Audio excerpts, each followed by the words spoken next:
Previously, we studied contour drawing, specifically blind contour drawing, which focused on the edges of things, the details.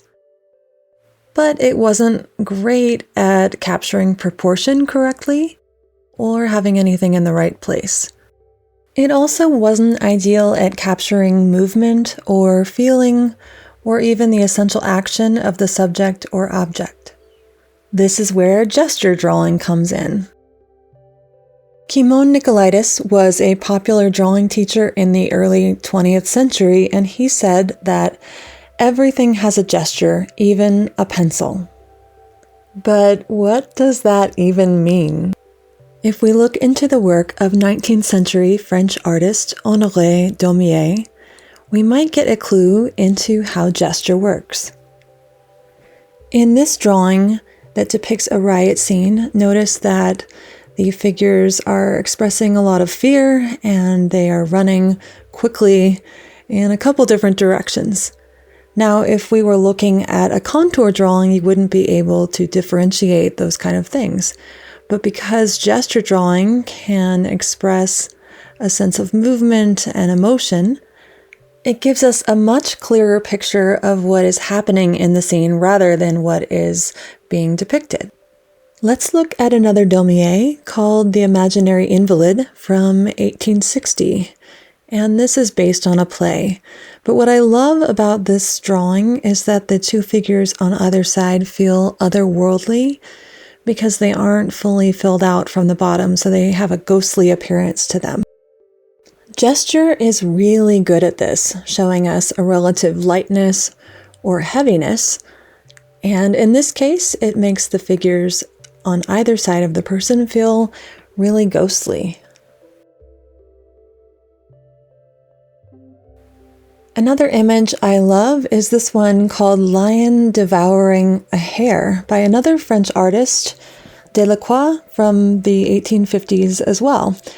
This one is full of action, and you can see the murderous intent of the lion to the hare and lots of struggle there. So gesture can express movement and struggle in a way that just depicting something with a contour drawing really falls short. Let's look at one more Delacroix. This one is similar to the one I just showed. This one is called Lion Attacking a Boar. And it's kind of fun to try to make out where the lion is and where the boar is. So I would take a few seconds and just look at this one and try to sift through the action and figure out what's going on. But that's the beauty of this, is that there's just so much looseness and action that it shows us how much thrashing is going on. And again, it's just something that a contour drawing could not depict. I think this is a good point to ask a couple of questions and establish a couple of ideas. First of all, what is gesture? Well, it is everywhere, embodied in every object, person, and place. It is action, emotion, movement, and expression all rolled together into one cohesive motion. It is about what the subject is doing rather than what it is. And it is quick and deliberate. You shouldn't be too fussy, and you shouldn't go too slowly here. This is all about looseness and quickness and capturing the essential action of a subject. But let's return to that quote by Kimon Nicolaïdes. Everything has a gesture, even a pencil. If you watch the black oak leaves swaying in the breeze, what kind of feeling does that give you? How about looking at a giant boulder? It's definitely a lot heavier feeling than those oak leaves. Or a tender patch of thyme, gentle and small, but pretty unmoving. How about this little green crystal, gently swaying back and forth in front of lace curtains? Is that heavy or light? Or a tiny busy ant running across the topsoil? Let's find our way back to the drawing pad. I would encourage you to use newsprint or white drawing paper And if you have willow or vine charcoal, that would be ideal, but you may also use a pencil like I am today. Whatever drawing implement you choose, you'll want to change how you hold it in your hand.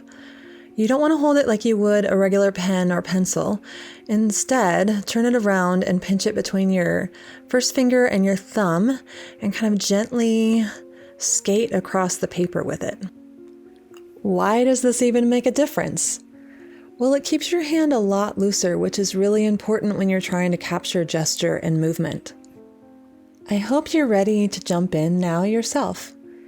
One of the most enjoyable subjects to try to capture using the gesture technique are dancers because they are just so graceful and fluid.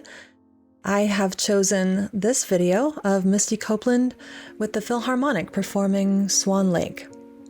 I've slowed it down to about 65%, and you could draw it at this speed or you could pause and try to capture a gesture drawing quickly from a still. Let's first discuss what not to do. We won't be focusing on the outer edges of things or the details of the contours like I am kind of loosely doing here. This is what you don't want to do in your drawing. Instead of focusing on the details of the edges of things, you want to think more about weight and mass and movement. The best way to do that is to pretend that the pencil lines you're making are almost like a wire armature, which will later be used to build a plaster or clay sculpture around. So you want to be really loose and messy and just kind of build up the weight and mass over time. Probably the most crucial bit of advice here is to spend at least 90 to 95% of the time looking at your subject matter rather than your paper. Because the longer you look away from your subject matter, the more you're drawing what you think you see instead of what you're actually seeing. So every time you find yourself staring at your paper, force yourself to look back up at your subject matter. A beautiful example of a gesture drawing of a dancer is this one by John Singer Sargent that was a study for a larger painting. There's very little detail, but the sense of movement is just exquisite. You can see the fabric of her skirts rustling and moving with her body and her hands scooping down toward her feet. It's just an incredible example of how to capture movement with a gesture drawing. Can you think of anything else that you'd like to capture with gesture drawing? Perhaps you see some beautiful flowers on a walk in your neighborhood, or you have a few furry friends at home that you'd like to use as your models. Remember that everything has a gesture, whether it is heavy or light, moving wildly or sitting very still.